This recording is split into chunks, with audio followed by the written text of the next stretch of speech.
G'day, my name's Gio Silanesu and I'm from Aurore Solutions, and I'm a leadership coach and mentor. What I'd like to do is to share a story with you of my life that shows you how I managed to get myself into this space of leadership coaching. But before I do that, I suppose I want to quantify what my clients often say and what people hold as traits to be a good leader.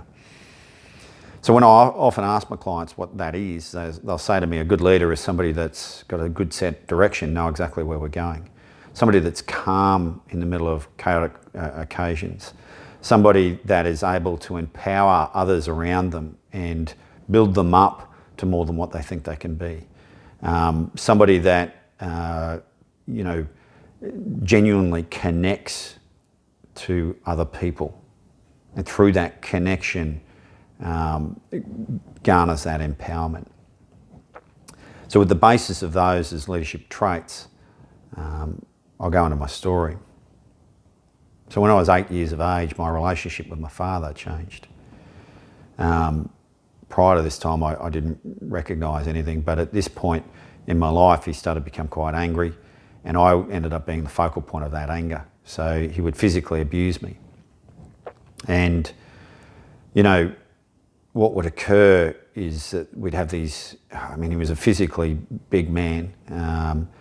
He was a blacksmith by trade, a steel worker. And so he had arms on him like Popeye, and he would physically give me a good flogging. He'd leave me black and blue, and he'd use whatever he could get his hands on, a belt, his hands, whatever it could be. And, as an 8-year-old, when I look back at this and I can distinguish some decisions that I'd made, what I decided was that I was a coward because I couldn't fight back, obviously.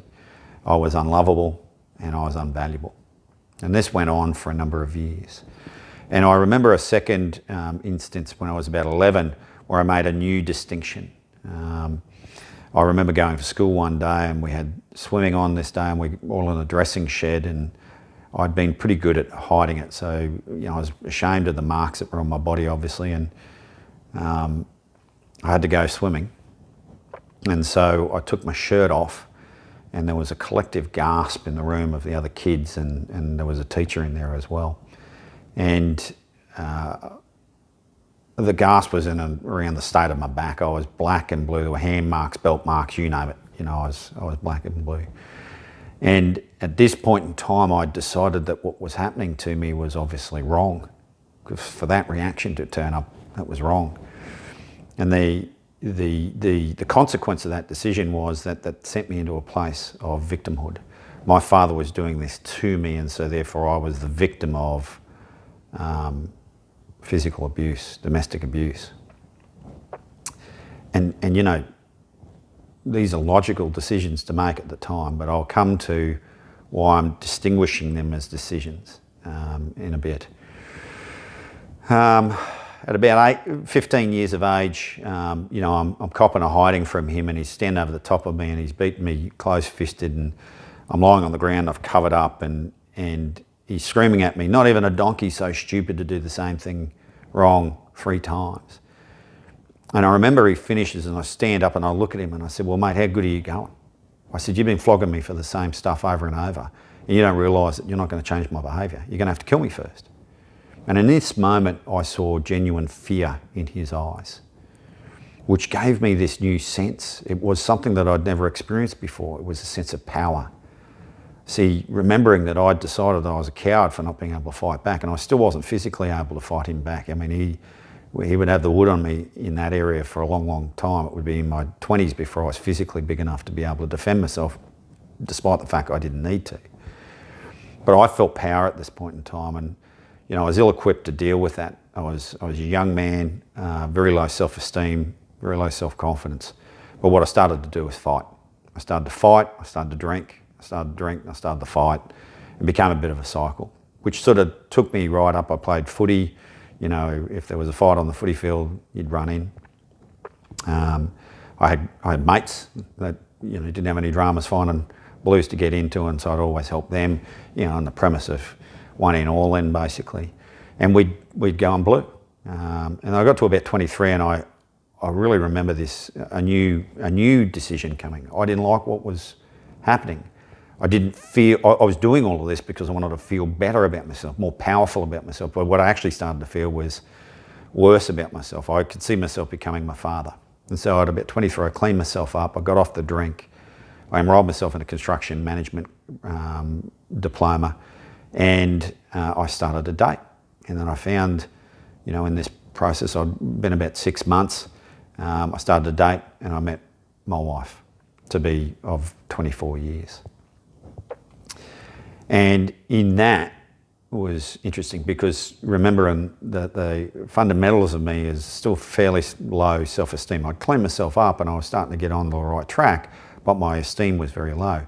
But here was this woman who just loved me for who I was, broken and all, and she's an incredible human being. And as a consequence of that, I made another decision. And what that decision was that I was going to become the best person I possibly could for her, and later on for my children. It's called external validation. And what occurred for me over the course of our 24-year relationship, our marriage, was that I would do anything, more, personal develop, more study, challenge myself in any way I possibly could. And these are all good things, if they're coming from the right space. But they weren't. They were coming from a space of a lack of value, unworthy, unlovable, cowardice. And so we had these two beautiful children, and for the most part of our marriage, we were all incredibly connected. We're a beautiful family, very loving, very respectful family. I became a footy coach. I started to lead young men. I'd work on the premise of them becoming good young men, stand-up citizens, more than rugby. And I wanted to connect. And I did that again because that gave me external validation. Parents loved it, the kids loved it. And I started to feel better about myself. But the problem with all of that is that if that goes away for any one reason, then there's no validation internally. And what occurred was, as part of that process of coaching and stuff like that, we got to a point where I put together a rite of passage program for our under 13s and under 14s, and I ran them consecutively. I did an under 13s rite of passage, and then the next year I ran it again. And we took young men to Kokoda in Papua New Guinea, and we walked that 96k track with fathers and sons, and it was an incredible, experience on both occasions. Fathers and sons bonded. We all bonded as a group. It was an incredibly validating and wonderful experience, and so much good came from all of that work.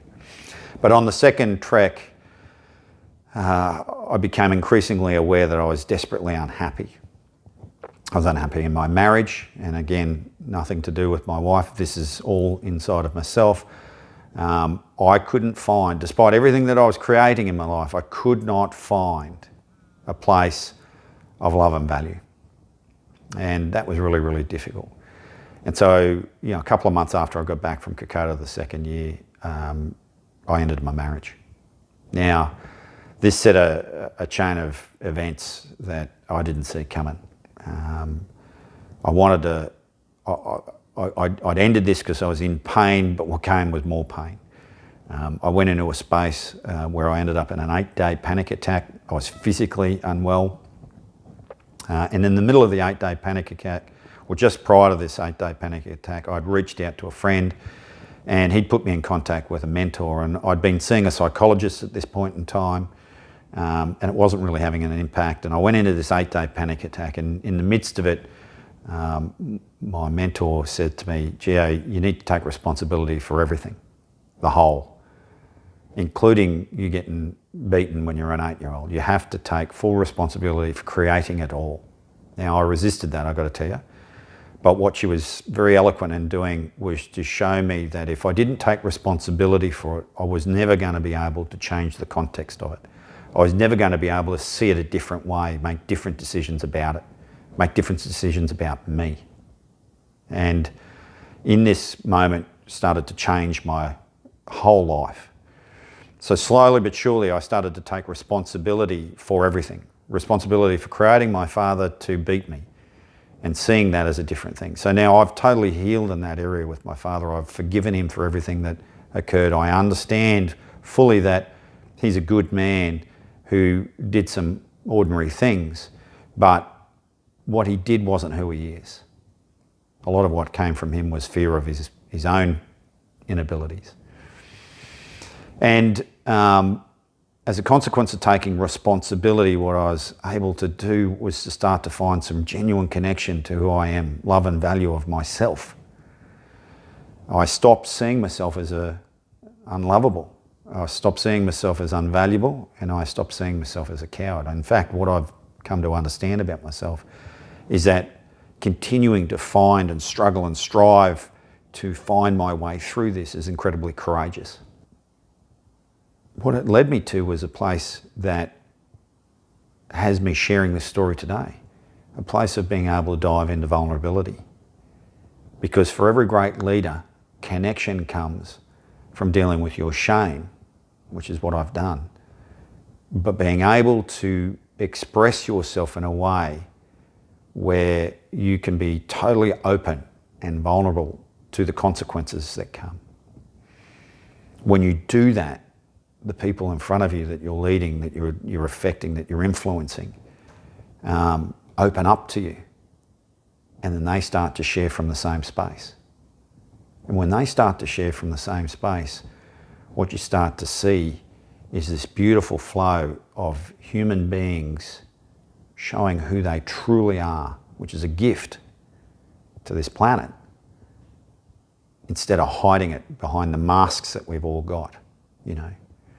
The first mask I had was being a brute, you know. I put one on you, you know, I'd start to fight. The second one was a loving father and husband. It wasn't a mask, I genuinely believed I was, but it wasn't about me being a lovable person. See, it was a role that I fulfilled. The moment for me, the moment of truth for me, was to find that I'm okay. I am lovable and I am valuable just because I am. And in finding that, what's occurred for me, what's become incredibly apparent to me, is that people now start to bond to that without me even trying. And so for my version of leadership, that's what we create in our programs. We create space for human beings to genuinely show up. We have activities, and we undertake processes that allow us to rewire our brains to see things a different way, because that's literally what I've had to do. I no longer see myself as a victim. I see myself as a very powerfully creative human being.